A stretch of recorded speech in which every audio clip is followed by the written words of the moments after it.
The ship, a small survey vessel named the Starlight Seeker, settled into a quiet orbit around the frozen moon. The moon was called YP-38. Below them was a world of white and blue, covered in a thick sheet of ice that never melted. It was a lonely rock, orbiting a giant planet that filled part of the sky with swirling bands of orange and red. Inside the ship, a man named Jin finished putting on his thick thermal suit. He was an archaeologist. His job was to study very old things from past civilizations. He looked out the window at the moon's surface. He felt a strange pull towards this place, a feeling he could not explain. It was more than just professional interest. It felt personal, like a memory he had forgotten. The team leader, a man named Chul, spoke to the group. "All right, everyone. This is the last dig. The hegemony wants a full report in 10 days. We document the structure, take our samples, and we leave. No surprises." The hegemony was the government of most of the known galaxy. They were peaceful and orderly. They had found this moon and its strange structure by accident. They sent this small team to learn what it was. The third member of the team was a woman named Sue. She was a xenotechnologist, an expert in alien technology. She checked her scanner. The energy readings from the structure are still 0. It's completely dead. It has been for a very, very long time. They took a small lander down to the surface. The landing was smooth. When the door opened, a blast of freezing air hit them. The sky was black and the only light came from their headlamps and the giant planet above. They walked towards a large opening in the ice. It was a tunnel that their robots had dug out days before. At the end of the tunnel was a door. The door was made of a dark, smooth metal. It was not like any metal used by the hegemony. It was simple and strong. The door had opened for them easily, as if it had been waiting. They stepped inside. The air was still and cold. Their lights moved across a large circular room. In the center of the room was a large console, a control desk also made of the same dark metal. It was covered in a fine layer of frost and dust. "This is it," Jin said, his voice quiet with awe. "This is the find of a lifetime." Chul looked unimpressed. "It's a room with a big dead computer. Let's scan it and go." Sue was already at work. She took out her scanner and pointed it at the console. Her screen showed nothing. "It's incredible. There's no power source I can detect. No wiring, no components I recognize. It's just solid, but it was clearly made for a purpose." Jin walked slowly around the room. He felt that strange pull again, stronger now. His eyes were fixed on the console. There was one panel right in the center that was less dusty than the others. It had a smooth, flat surface. "His hand," Sue said, watching her scanner. "Your body heat, your biosignature.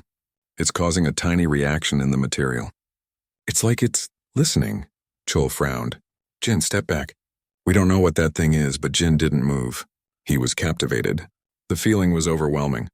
It was like a whisper in his mind, a song he almost remembered. Without even thinking, he reached out. He pulled off his thick glove, exposing his bare skin to the freezing air. He took a step forward and placed his palm flat on the center of the cold, dark panel. For a second, nothing happened. Then a soft, golden light glowed from beneath his hand. It was warm. The light spread out in lines like veins across the entire console. The dust and frost on the panel vanished as if wiped away by an invisible hand. The entire room began to hum with a low, deep power. It was a sound you could feel in your bones. "Jin, get away from there," Chul shouted, stepping back and reaching for his comms to call the ship. Sue stared at her scanner, her eyes wide with shock.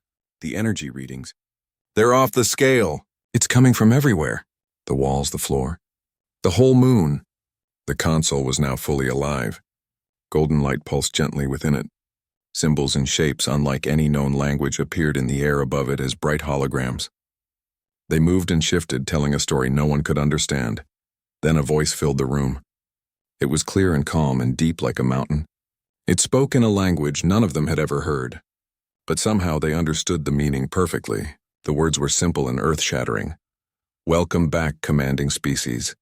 The three of them stood completely still. The holograms changed, showing maps of stars, many of them unfamiliar. The hum of power grew louder. The structure was no longer a dead relic. It was awake. Chul was the first to break the silence. "That's it. Mission over. We are evacuating now."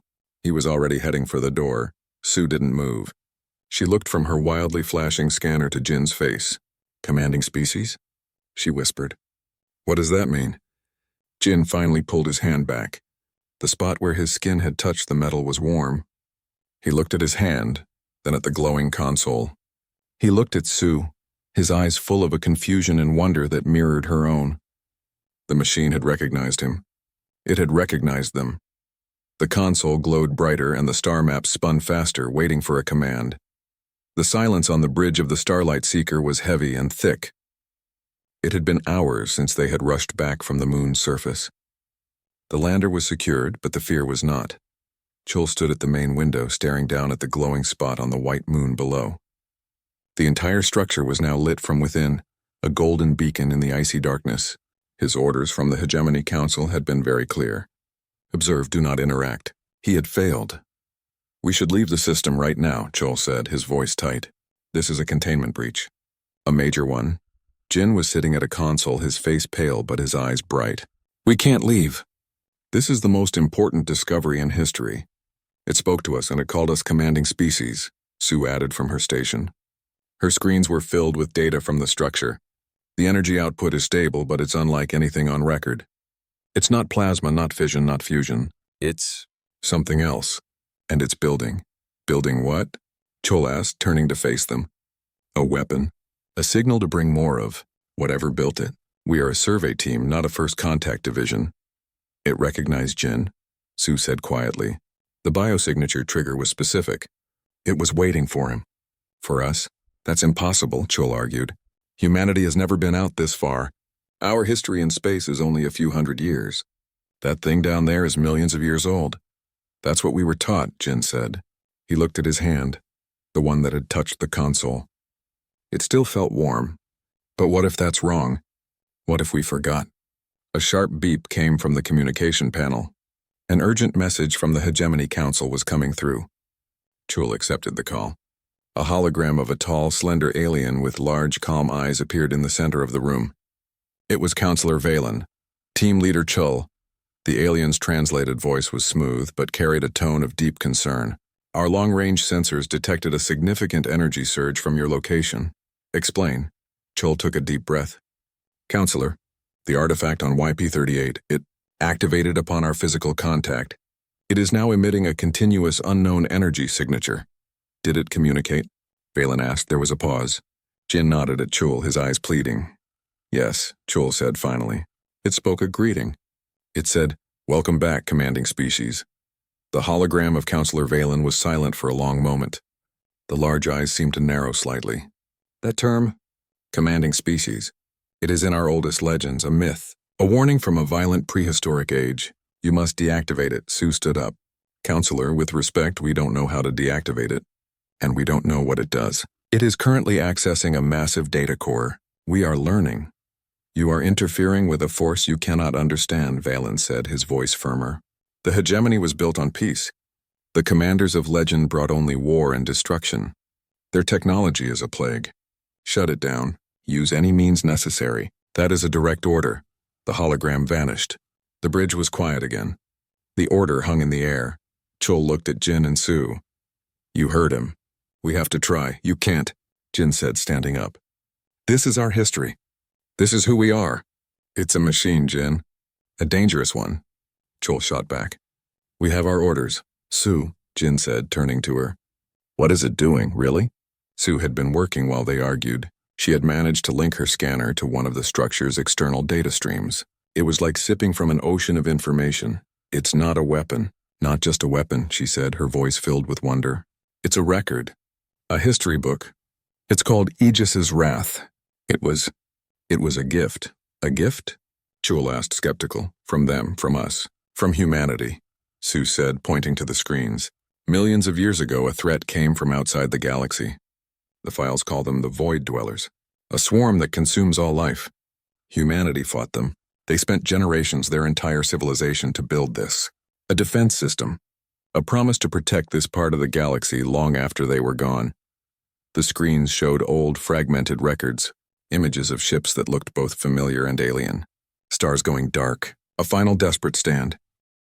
Chul's voice screamed over the comms. He had heard everything. No. Jin, Sue, get out of there. Get to the lander now. That's an order. Jin looked at Sue. Her face was pale, but her eyes were clear. She understood the choice. It was not a choice between life and death. It was a choice between them and everyone else. If we don't do this, Sue said softly, the swarm moves to the next system, and the next. Trillions of lives. The hegemony worlds. They have no defense. They have children, Chul.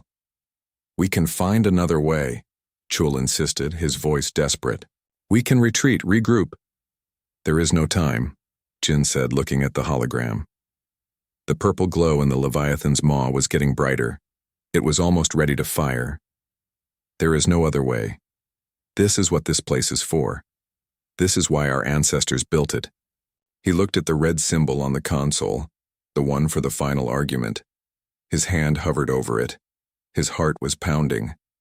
He thought of his life, his home. He thought of Sue, standing beside him. He thought of Chul, trying to protect them.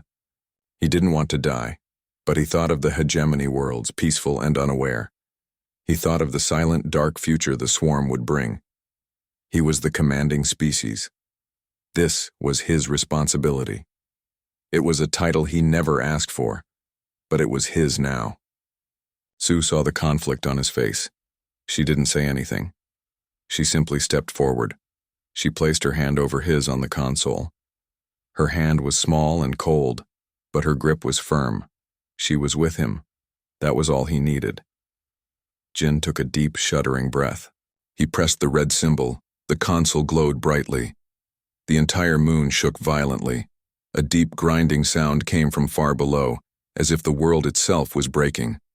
The system's voice spoke one last time. Commanding species. Authorization required for final argument. This action cannot be undone. Do you accept the cost? Jin looked at Sue. She nodded, her eyes filled with tears, but also with resolve. He looked up as if he could see through the ceiling to Chul and his ship. We accept, Jin said. His voice did not shake. From the bridge of the Starlight Seeker, Chul watched the end of the world. The moon, YP38, glowed with a fierce white light. The light came from deep inside, from the core. Cracks appeared on the surface, spreading like a spiderweb. Then, a pinpoint of perfect blackness appeared in space just in front of the moon. It was a hole in reality, the singularity. It was small, but its hunger was infinite. The Leviathan, the massive swarm nexus, was still gathering its power. It did not understand. It only knew consumption. It did not know sacrifice. The black point pulled. The Leviathan, a ship the size of a moon, was stretched. Its dark, chitinous plates were torn away. Its writhing tendrils were sucked into the nothingness. The purple light in its maw flickered and died, swallowed by the dark.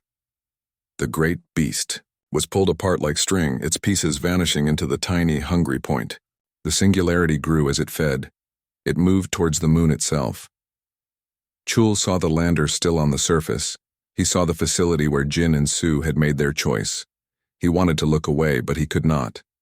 He owed them this. He had to watch. The moon cracked apart. Great chunks of ice and rock broke free and were pulled into the black hole.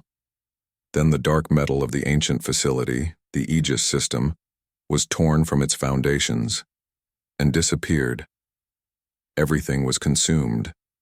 The moon, the Leviathan, the remaining swarm vessels, his friends. Everything was gone. In less than a minute, there was nothing left. Just an empty spot in space where a solar system battle had been. The singularity, its job done, vanished. The silence on the bridge was absolute. The alarms were silent. The data screens were blank. There was nothing left to scan. Chul sat in his chair for a long time. He did not move. He just stared at the empty viewer. A weak signal came through. It was the Hegemony Council. Counselor Valen appeared on the screen. The alien's face was different. The calm superiority was gone. It was replaced by a stunned humility. Team Leader Chul, Valen said, his voice soft. The swarm. It has stopped. The remaining vessels are drifting, breaking apart. They are no longer a threat. What? What happened? Chul took a slow breath. The Aegis system performed its final function. It destroyed the swarm nexus. It sacrificed itself to do so. He paused. Jin and Su. They authorized it. They chose to stay. Counselor Valen was silent for a long moment. He looked down, then back at Chul. The hegemony. We were wrong. We judged a legend without understanding it. We have been saved by the very past we feared. The news spread across the galaxy. The story of the swarm, the ancient defense system, and the 3 humans who stood against the darkness. The hegemony declared a day of mourning for the lives lost, but they also declared a day of remembrance for the commanding species. Statues were built. Stories were told. The name of the protocol, Aegis's Wrath, became a symbol of ultimate sacrifice. But on a small blue planet called Earth, no one knew any of this. Earth was a quiet world, a backwater. Its people had long ago forgotten the stars. Their history of space travel was a confused myth of short trips to their own moon. A young woman named Mina was hiking in a deep, remote canyon. She was a historian, studying the land. She was looking for old rocks, for clues about Earth's natural past. The canyon was dry and hot. The walls were layered with different colors of stone. As she walked, a glint of metal caught her eye. It was not a natural color. She climbed over a large rock to get a closer look. There, embedded perfectly in the canyon wall, was a small, smooth plaque. It was made of a dark, unknown metal. It was clean, as if it had been placed there yesterday, but the rock around it was millions of years old. Mina reached out and touched it. It was warm. The surface of the plaque glowed with a soft, golden light. A hologram appeared in the air above it. It was a man she did not know. He looked tired, but his eyes were strong. "My name is Jin." The recording began. "If you are seeing this, then the Aegis protocol has been executed. The Void Dwellers have been defeated. We fulfilled our duty." The hologram explained everything. The ancient war, the building of the Aegis system, the return of the swarm, the sacrifice on the moon. "We made the choice so that others could live," Jin's image said. "But the duty is not over. The swarm may return in another age. The Aegis system is gone, but its knowledge remains. It is scattered on plaques like this one, hidden on human colonies across the galaxy, waiting." The hologram showed a star map. It highlighted Earth and other unknown worlds, worlds that humans had settled long ago and forgotten. "The title of commanding species is not one of conquest," Jin said, his voice firm. "It is one of responsibility. It means we stand on the wall. We are the shield. Remember who you are." The hologram faded. The plaque continued to glow softly. Mina stood in the silent canyon, her mind reeling. The myths were true. Their history was a lie. They were not a young species, just beginning to explore. They were an old species, with an old and solemn duty. The plaque's soft voice broke the silence. Its words meant for her, and for all of humanity, waking from a long sleep. "Welcome back, commanding species." Mina looked up from the device, her eyes wide with a dawning understanding. She was no longer just a historian looking at the past. She was the first to see the future. A future where humanity had to remember how to be guardians. The journey was just beginning. The bridge of the Starlight Seeker was a storm of noise and light. Alarms blared as data streamed across every screen. The Hegemony Council was in a panic, their messages flooding the comms. They demanded answers. They demanded action. But they had no plan. Chul had made his decision. He opened a channel to the lead Hegemony battleship, the Luminous Beacon. "Captain," Chul said, his voice firm, "the artifact on the moon is not the enemy.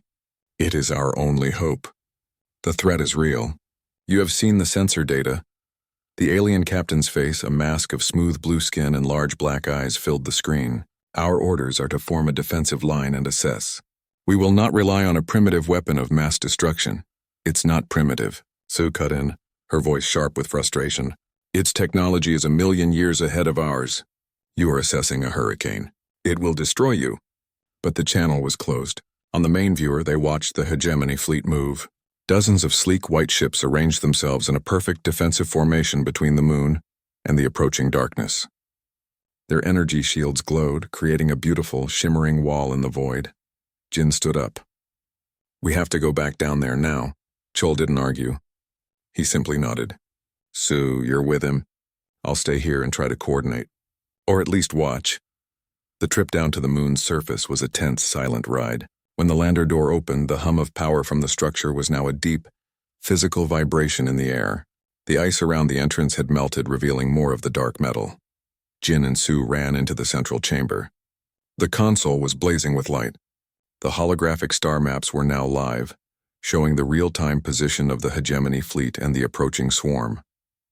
The void dwellers entered the system. They were not ships. They were like living asteroids, jagged and dark. They moved together in a cloud, a wave of pure hunger. They did not fire lasers or missiles. They simply advanced, and anything they touched was shredded, absorbed into their mass. The hegemony fleet opened fire. Bright lances of energy shot forth, striking the lead swarm vessels. The hits did nothing. The energy was absorbed, swallowed by the darkness. The swarm cloud did not even slow down. It reached the defensive line. The beautiful white ships were engulfed. Their shields flickered and died in seconds. The ships themselves were torn apart, their pieces adding to the swarm's size. The luminous beacon sent out one final broken transmission before it was silenced. The hegemony's proud fleet was wiped out in less than a minute. On the bridge of the Starlight Seeker, Chul watched in horror. He felt a cold sickness in his stomach. They were next. Jin, whatever you're going to do, do it now, he screamed into the comms. Inside the chamber, Jin looked at the console. He didn't know what to do. He was an archaeologist, not a soldier. Commanding species, the calm, deep voice of the Aegis system echoed in the room. Swarm threat confirmed. Activating planetary defense protocol. The console changed. A simple, intuitive interface appeared. It showed the moon, the gas giant, and the local space. It was like a game, but the stakes were the galaxy. Okay, Jin whispered. He took a deep breath and placed his hands on the console. The moon trembled. From beneath the ice, enormous structures began to rise. They were not guns, but giant rings of metal. They glowed with the same golden light as the console. The rings aligned, and pulses of incredible energy shot out. These pulses did not hit the swarm directly. Instead, they struck the magnetic field of the gas giant. The planet's magnetic field, an invisible force that stretched for millions of kilometers, suddenly became a weapon. The energy from the moon twisted and amplified it. Lashing tendrils of raw magnetic force whipped out, catching the swarm vessels. The jagged rocks were pulled apart, crushed into dust. A large part of the swarm was simply erased. Sue watched her scanner, her mouth open. It's using the solar system. It's using the gas giant as a battery and a weapon. But the swarm was vast. More vessels poured into the system. They adapted, spreading out to avoid the magnetic lashings. The Aegis system responded. The surface of the moon opened up, and massive cannons emerged. They fired bolts of solid light that punched through the swarm, vaporizing everything in their path. Jin was at the center of it all. His hands moved over the console, not with the skill of a soldier, but with the instinct of a descendant. He pointed at a cluster of swarm vessels, and the cannons targeted them. He saw a gap in their formation, and he directed the magnetic lashings to fill it. The system was powerful, but it needed a guide. It needed a commander. Joel's voice came over the comm, filled with a new kind of awe. Jin, you're holding them. You're actually holding them back. The Starlight Seeker, a tiny ship against an cosmic tide, flew brave circles around the moon, using its small lasers to pick off any swarm vessel that got too close. Chul was no longer an observer. He was part of the fight. For a glorious, hopeful hour, it seemed like they might win. The swarm's advance was halted. The system was a fortress, and Jin was its master. Then something new arrived. It pushed its way through the swarm cloud. It was not a rock. It was a living thing, a leviathan. It was the size of a small moon itself, a monstrous shape of dark, chitinous plates and writhing tendrils. It was a command ship, a brain for the swarm. The magnetic lashings from the gas giant slid off its hide. The cannon bolts of light struck its surface and fizzled out, doing no damage. It ignored everything and began to move, slowly and inevitably, directly toward the moon. Toward them. A new, different alarm sounded from the Aegis console. The voice was still calm, but the message was final. Alert, swarm nexus detected. Primary defenses are ineffective. Jin stared at the hologram of the Leviathan. It blotted out the stars. He could feel a pressure in his mind, a cold alien presence that promised nothing but an end to all thought, all life. What do we do? Sue asked, her voice trembling. What else does this place have? Jin looked at the console. A new option had appeared. A single red symbol pulsed slowly. He didn't need to select it to know what it was. The system was telling him. This was the final argument. The last resort. The Leviathan opened a massive maw at its front, a hole of perfect blackness. It began to draw power, preparing to consume the moon, the facility, and them. The deep hum of the Aegis system changed. It became a strained, painful groan. The golden light in the chamber flickered, casting jumping shadows on the walls. A new feeling filled the air, a cold pressure that was not physical. It was a feeling of dread, of hopelessness. It came from the Leviathan. Jin felt it push against his mind. Visions flashed behind his eyes. Images of darkness, of silence, of being nothing. He saw the galaxy as a barren rock, empty and cold. He gripped the console to keep from falling. Sue cried out, clutching her head. It's in my mind. It's so cold. Even Chul, safe in the ship high above, felt a wave of sudden fear and despair over the comms. Jin, what is happening down there? The energy readings from that thing? They're terrifying. Jin fought against the feeling. He focused on the console, on the warm light beneath his hands. He was the commanding species. This was his duty. The pressure lessened just a little. The calm voice of the Aegis system spoke, cutting through the mental fog. Swarm Nexus is emitting a psychic suppression wave. It targets higher brain functions. It induces fear and apathy. On the main hologram, the Leviathan's maw glowed with a sickly purple light. It was gathering energy for a final attack. The Nexus is the central mind of the swarm, the system explained. Destroying it will cause the remaining vessels to lose coordination. They will become harmless. How? Jin asked, his voice rough. The cannons don't work. The magnetic field doesn't work. A new schematic appeared on the console. It was a cross-section of the moon itself. Deep in the core, a complex machine was highlighted. It was a beautiful, terrifying design of spinning rings and focused energy. Weapon system. Final argument, the voice said. It is a controlled singularity projector. Sue, still shaking from the mental attack, understood first. Her eyes went wide with horror. A black hole? You want to create a black hole? Affirmative, the voice replied. The singularity will be projected at the Nexus. Its gravity will be sufficient to tear the Nexus apart. The event horizon will consume all matter in a radius of 5,000 kilometers. Jin stared at the schematic. The math was simple. The Leviathan was well within 5,000 kilometers. So was their moon. So was their facility. It will destroy us, Jin said quietly. It will destroy everything here. That is correct, the system said, its tone never changing. The cost of victory is total. This system was built for this single purpose. To ensure the survival of the galaxy, this system and all within it must be sacrificed.